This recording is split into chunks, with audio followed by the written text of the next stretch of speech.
हाँ, तो अपन ये देखा था प्रोडक्ट क्या होता है। प्रोडक्ट मीन्स एक ऐसा गुड और सर्विस जिसकी कोई वैल्यू हो, जो मार्केट में ऑफर करा जा सकता हो। Anything of value which can be offered in the market. Product जरूर ये सब फालतू चीज़ है, इन सब में से किसी पे हाईलाइट को नहीं मानना। Price is the amount of money the customer have to pay to obtain the product. Price की वजह से क्या क्या इफेक्ट आता है, प्रोडक्ट की डिमांड पे इफेक्ट आता है, लेवल ऑफ प्राइस इफेक्ट है, लेवल ऑफ देयर डिमांड। ये बेसिक चीज़ें बना के और अच्छे से पढ़ेंगे। प्लेस और फिजिकल डिस्ट्रीब्यूशन वो एक्टिविटीज़ का इंक्लूड करता है जो प्रोडक्ट को अवेलेबल कराती है, क्योंकि हर प्रोडक्ट का प्रोडक्शन अलग जगह होता है, प्रोक्योरमेंट अलग जगह होता है। ज़रूरी नहीं है हर बार वो सेम जगह ही प्रोडक्शन हो और हर जगह ही सेम जगह ही प्रोक्योरमेंट हो। उसके बाद आता है promotion. Promotion of the product include services, include activities, communication, availability, features, merit, after sale service, everything. Promotion not only means की advertising and all. Most undertake various promotional activities and expense.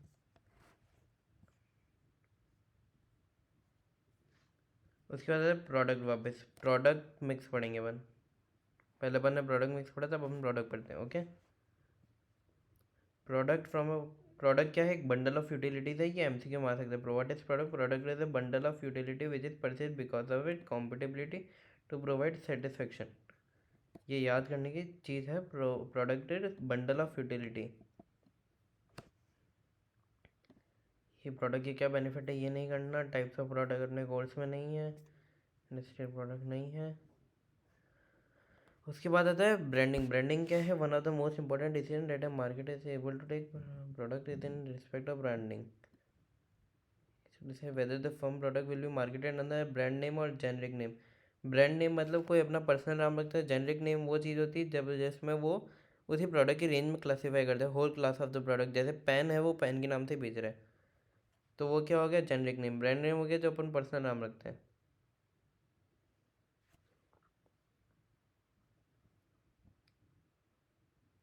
If product were so it would be very difficult for marketer. अगर product सिर्फ generic name से बिकते तो बहुत मुश्किल होता है क्लासीफाई करना। अब दुकानदार को कैसे पता था आपको कौन सा पेन चाहिए? ब्रांड क्या है? Brand is a name, term, sign, logo. Branding क्या होती है? Assigning name, term, sign, logo, trademark और एनीथिंग टू द प्रोडक्ट और टू द ब्रांड। ब्रांड क्या है? एक name, term, sign, symbol, design और combination of it is called brand. Brand से क्या होता है? प्रोडक्ट को डिफ्रेंसिएशन करने में हेल्प मिलती है। Okay,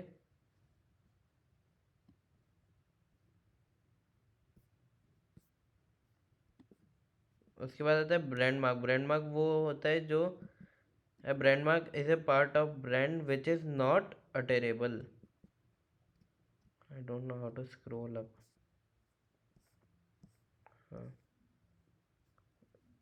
Which can be spoken, which is utterable as brand name. Brand mark is not unutterable. Trademark is a legal protection given to the brand. A brand or a part of brand that is given legal protection is called trademark. ये सब भी highlighted नहीं है, गलती से हो गया।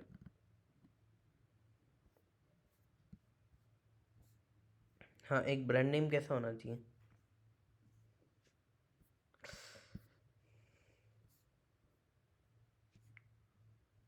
Easy to pronounce होना चाहिए, डिस्टिंक्टिव होना चाहिए, सबसे अलग, थोड़ा डिफरेंट होना चाहिए, जो अप्रोप्रिएट हो हर लैंग्वेज में, जिसकी जिसका प्रोडक्ट से लेना देना हो, जो वर्सेटाइल हो ताकि आप उसमें नई रेंज भी लॉन्च कर सको। जैसे मैंने मेरे ब्रांड का नाम रख दिया पेस्ट, तो अब क्या मैं उस ब्रांड नेम के हिसाब से कार निकाल सकता हूँ? कैसा लगेगा पेस्ट नाम की कार? तो कार की ब्रांड का नाम क्या है? डॉगी। कैसा गंदा सा लगेगा ना। कोकोनट। वो कैपेबल होना चाहिए, रजिस्टर और प्रोटेक्टेड लीगली, क्योंकि अगर आप सेम नाम रख दोगे किसी और का चुरा के तो वो रजिस्टर भी नहीं हो पाएगा। चौदह नेम ऐसा होना चाहिए जिसमें स्टेइंग पावर है, यूनी की कोई जैनजी चीज़ उठा के रख दो। अगर आप आज नाम रख दे दो पूकी, क्योंकि इंस्टा पर ट्रेंड कर रहा है, तो क्या आप पूकी जीवन भर रख सकते हो? 80 साल तक भी पूकी इतना कोई बढ़िया वर्ड होगा? तो स्टेइंग पावर होनी चाहिए। पैकेजिंग। पैकेजिंग क्या होता है? Packaging refer to the act of designing and producing the container और wrapper of a product. Packaging एक बहुत इंपॉर्टेंट रोल प्ले करती है आज के ज़माने में। क्यों, वो अपन आगे देखते हैं।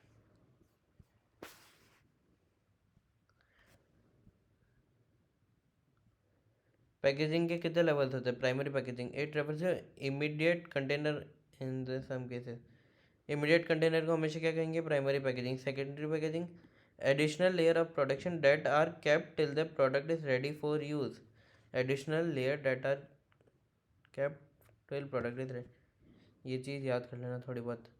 It refers to further packaging content necessary for storage, identification, transportation. ये किस में आती है? स्टोरेज के लिए काम आती है, आइडेंटिफिकेशन के लिए काम आती है। ये किसके लिए काम आएगी? प्रोडक्ट को अट्रैक्टिव दिखाने में, इन चीज़ों में। सॉरी, कुछ नहीं। Importance of packaging. पैकेजिंग की इम्पोर्टेंस क्या है?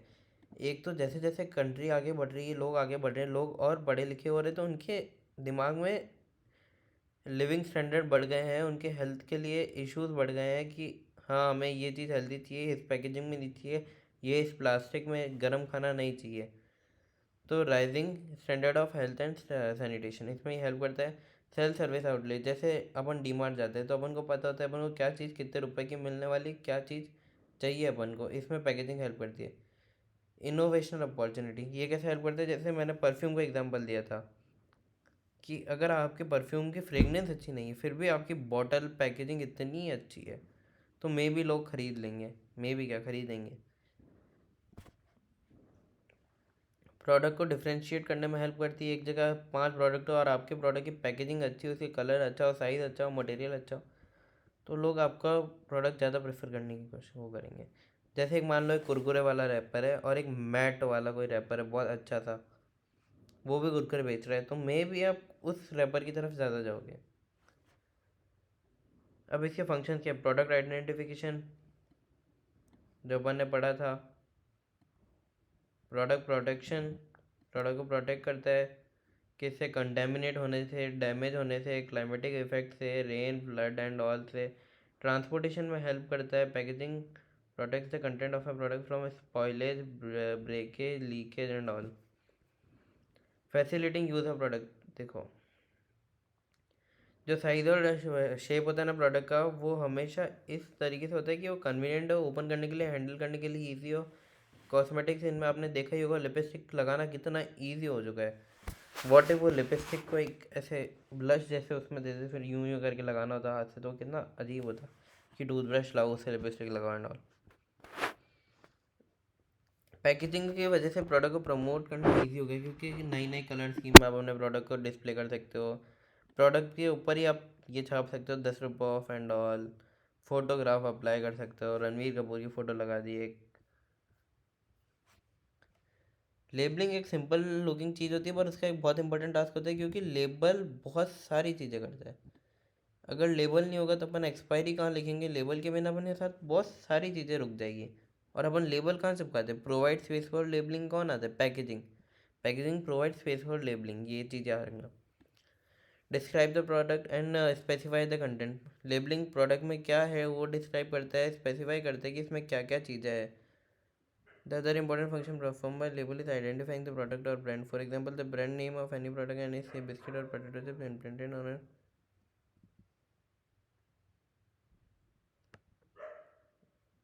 वही पैकेजिंग वाला काम है कि प्रोडक्ट को आइडेंटिफाई करने में हेल्प करती है, क्योंकि इसमें आप चल चित्र चिपका सकते हो। Grading of the product, grading अपन ने किस में पढ़ा था? स्टैंडर्डाइजेशन एंड ग्रेडिंग में। अब ग्रेडिंग के बारी है। अब ये इंपॉर्टेंट फंक्शन क्यों है? क्योंकि सबको जो वीट चाहिए, कोई मोटे खाता होगा, कोई पतले खाता होगा, किसी के नॉर्मल बाल होंगे तो उनको उस हिसाब से, किसी को कैसी चाय चाहिए होगी, इन चीज़ों में लेबल हेल्प करता है, क्योंकि वहाँ कैटेगरी डिस्क्राइब होती है, वहाँ कंटेंट पता होता है।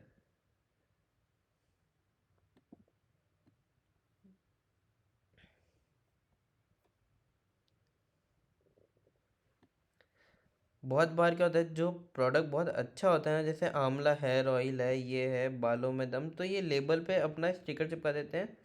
लाइफ में फन, ये सब चीज़ें चिपकाते हैं, उससे वजह से क्या होता है? प्रोडक्ट और प्रमोट होने में हेल्प करता है। तो अपन इसको याद करते हैं पहले। डिस्क्राइब द प्रोडक्ट, ये अपन ने पैकेजिंग में पढ़ा था। आइडेंटिफिकेशन में हेल्प करता है, ग्रेडिंग में हेल्प करता है। ग्रेडिंग अपन ने नहीं पढ़ा था अभी तक, तो प्रोडक्ट की ग्रेडिंग में हेल्प करता है, क्योंकि वो उधर चीज़ें लिखी हुई होती है, डिफरेंट ग्रेड में स्पेसिफाई करने में हेल्प करता है। प्रमोशन ऑफ द प्रोडक्ट में हेल्प करता है, किस में हेल्प करता है, प्रमोशन में हेल्प करता है। इन्फॉर्मेशन, अब बहुत सारी चीज़ें होती है जो, जैसे अपने मेडिसिन है, उसके पीछे लिखा हुआ था must be taken after approval of doctor, और ऐसा कुछ, प्रिस्क्राइब बाय डॉक्टर, ऐसा कुछ। तो ये चीज़ें लॉ में लिखी जाती है कि आपको ये चीज़ रखनी पड़ेगी, तो आप कहाँ रखोगे? प्रोडक्ट के अंदर तो छुपा के रखोगे नहीं, तो वो उसमें लेबल हेल्प करता है। लेबल और पैकेजिंग मोस्टली सेम ही चीज़ है, बस चैप्टर में अलग अलग बात रखी है।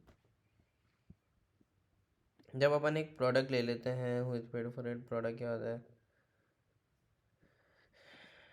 प्राइस डिटर्मिनेशन में कौन सी चीज़ें हेल्प करती है? देखो, प्रोडक्ट का कॉस्ट, कितने में वो प्रोडक्ट बना है, ओके। अगर प्रोडक्ट का कॉस्ट है, यूटिलिटी एंड डिमांड, अगर प्रोडक्ट की डिमांड ज़्यादा होगी तो प्राइस भी ज़्यादा होगा। एक्सटेंट ऑफ, अगर कंपटीशन मार्केट में ज़्यादा होगा तो प्रोडक्ट का प्राइस भी क्या होगा, कम होगा। अगर कंपटीशन ज़्यादा होगा तो प्रोडक्ट का प्राइस क्या होगा, कम। डिमांड ज़्यादा होगी तो प्रोडक्ट का प्राइस क्या होगा, ज़्यादा। गवर्नमेंट एंड रेगुलेशन, अगर गवर्नमेंट एंड लीगल रेगुलेशन कहती है कि आपको ये प्रोडक्ट सस्ते में बेचना है, तो आपको सस्ते में ही बेचना पड़ेगा। कि आप इस पर इतना प्रॉफिट मार्जिन रख सकते हो, तो आप उतना ही रख पाओगे जितना गवर्नमेंट रेगुलेशंस कहती है। प्राइसिंग ऑब्जेक्टिव बहुत सारी अलग अलग होता है, जैसे किसी किसी दुकान का प्राइसिंग ऑब्जेक्टिव क्या होता है कि हमको तो ग्राहक को लूटना है, प्रॉफिट मैक्सिमाइजेशन। आप एग्जांपल समझ ही गए होंगे कौन का कह रहा हूँ मैं। तो प्राइसिंग ऑब्जेक्टिव भी होती है एक चीज़।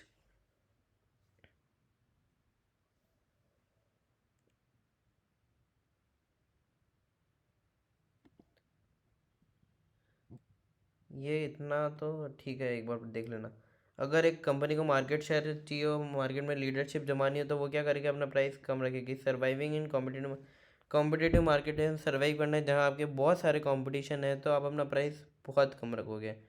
अगर आपको प्रोडक्ट की क्वालिटी अच्छी रखनी हो तो आप प्रोडक्ट का प्राइस हाई रख सकते हो। अगर आपने मार्केटिंग मेथड बहुत सस्ते यूज़ करे हो तो आप अपना प्रोडक्ट का प्राइस भी सस्ता रख सकते हो। पर अगर आपने, आपके मार्केटिंग मेथड अच्छा हो, आपकी आफ्टर सेल सर्विस अच्छी हो, फलाना अच्छा हो, तो आप अपना प्रोडक्ट का प्राइस ज़्यादा रख सकते हो। फिजिकल डिस्ट्रीब्यूशन क्या होता है, ये अपन नेक्स्ट वीडियो में समझेंगे।